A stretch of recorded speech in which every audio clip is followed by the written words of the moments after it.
Assalamualaikum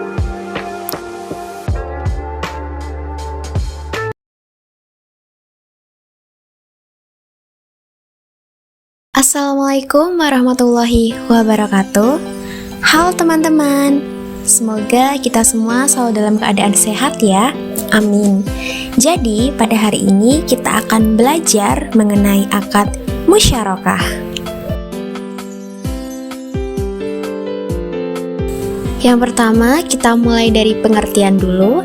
Jadi, pengertian dari akad musyarakah adalah akad antara dua pihak atau lebih untuk suatu usaha tertentu di mana masing-masing pihak memberikan modal dengan ketentuan bahwa keuntungan dan kerugian akan ditanggung bersama sesuai dengan kesepakatan.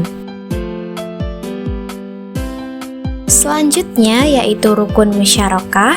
Yang pertama adalah pihak yang berakad yang dapat terdiri dari dua orang atau lebih. Yang kedua adalah objek akad yang terdiri dari modal dan kerja. Dan yang ketiga adalah ijab qabul yang merupakan ungkapan yang menyatakan tujuan dari akad tersebut.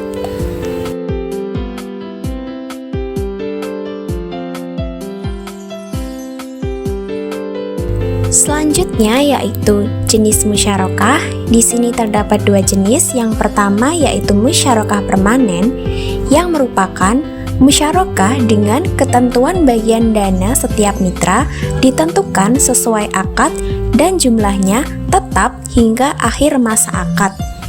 Yang kedua yaitu musyarakah menurun atau musyarakah mutanahiso adalah musyarakah dengan ketentuan bagian dana mitra akan dialihkan secara bertahap kepada mitra yang lainnya. Selanjutnya, ini merupakan ilustrasi sederhana mengenai contoh transaksi dari musyarakah. Di sini terdapat Khadijah dan Bank Syariah yang menjalin kerjasama menggunakan akad musyarakah. Nah, di sini Khadijah sebagai mitra aktif dan Bank Syariah sebagai mitra pasif. Mitra aktif itu apa sih, teman-teman? Jadi, mitra aktif itu adalah mitra yang mengelola usaha musyarakah, baik mengelola sendiri atau menunjuk pihak lain atas nama mitra tersebut. Sedangkan mitra pasif adalah mitra yang tidak ikut mengelola usaha musyarakah. Selanjutnya, kita akan membahas mengenai ketentuan kerja musyarakah. Pada dasarnya, partisipasi para mitra merupakan dasar pelaksanaan musyarakah. Akan tetapi, kesamaan porsi kerja bukanlah merupakan syarat. Sehingga, poin pertama, seorang mitra boleh melaksanakan kerja lebih banyak dari yang lainnya, dan dalam hal ini ia boleh menuntut bagian keuntungan tambahan bagi dirinya. Yang kedua, setiap mitra melaksanakan kerja dalam musyarakah atas nama pribadi dan wakil dari mitranya, serta kedudukan masing-masing mitra harus dijelaskan dalam kontrak yang telah disetujui kedua belah pihak.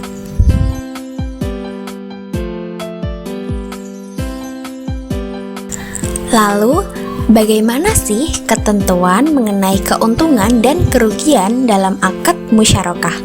Mari kita bahas bersama-sama selanjutnya.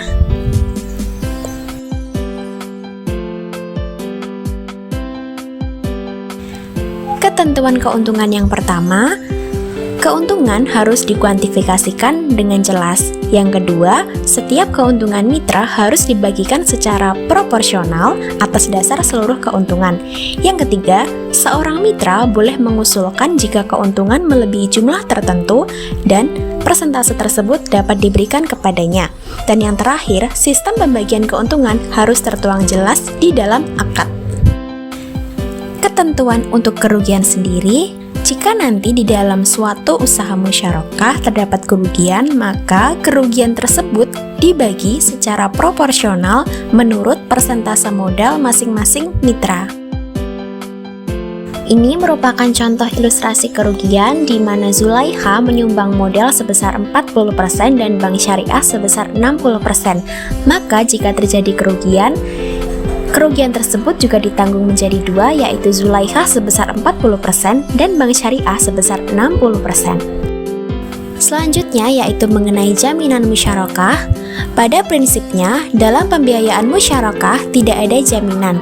Namun, untuk menghindari terjadinya penyimpangan, maka lembaga keuangan syariah dapat meminta jaminan kepada mitra. Selanjutnya, kita akan membahas mengenai pengakhiran akad. Jadi, akad musyarakah akan berakhir apabila salah satu mitra telah membatalkan akad, atau apabila ia meninggal, atau apabila kewenangan hukumnya telah hilang, atau modal syirkahnya rugi. Dalam hal terjadinya kematian, maka salah satu dari ahli warisnya apabila layak, maka dapat menggantikan almarhum atau almarhumah, asalkan ahli waris pihak lainnya maupun mitra lainnya menyetujui hal tersebut. Baik teman-teman, jadi itulah tadi materi mengenai akad musyarakah, dan selanjutnya kita akan belajar mengenai pencatatan transaksi dalam akad musyarakah. Jadi perhatikan baik-baik ya.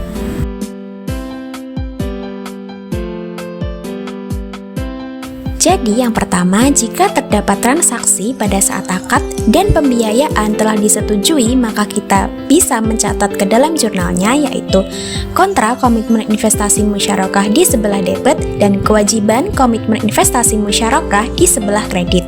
Yang kedua yaitu jika ada transaksi pada saat penyerahan modal, maka jurnalnya yaitu investasi musyarakah dicatat di sebelah debit, kas di sebelah kredit, dan jurnal yang kedua yaitu kewajiban komitmen investasi musyarakah di sebelah debit dan kontrak komitmen investasi musyarakah di sebelah kredit.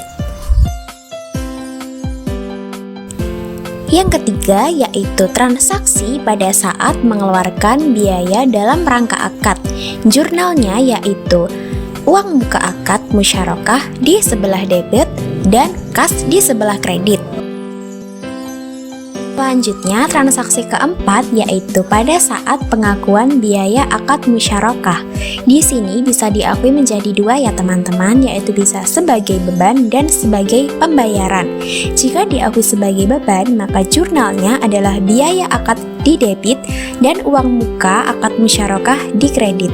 Dan jika diakui sebagai pembayaran, maka jurnalnya yaitu investasi musyarakah di debit dan uang muka akad musyarakah di sisi kredit.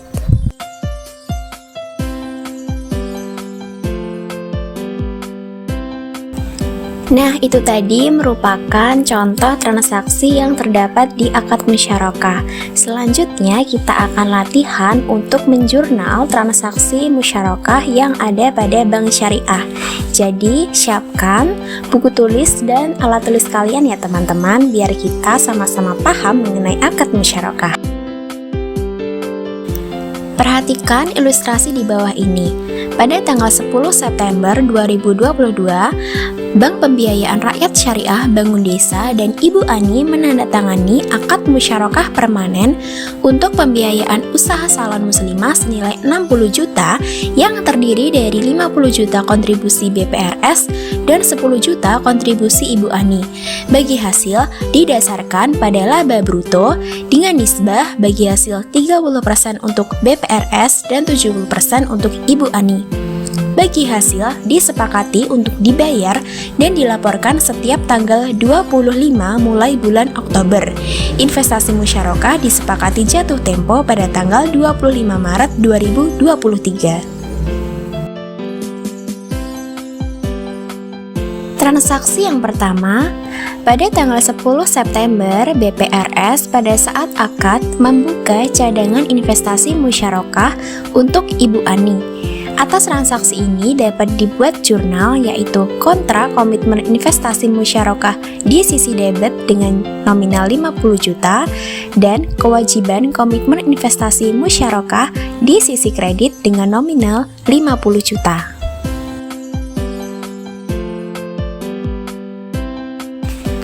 Transaksi yang kedua yaitu pada tanggal 10 September pada saat akad, BPRS membebankan biaya administrasi sebesar 0,3% dari nilai pembiayaan dan langsung diambil dari rekening Ibu Ani. Atas transaksi tersebut, yang pertama kita melakukan penghitungan terlebih dahulu, yaitu 50 juta dikalikan 0,3%, sehingga ketemu hasilnya yaitu 150.000. Dan kita masukkan ke dalam jurnal, yaitu kas di sisi debit sebesar Rp150.000 dan pendapatan administrasi di sisi kredit sebesar Rp150.000.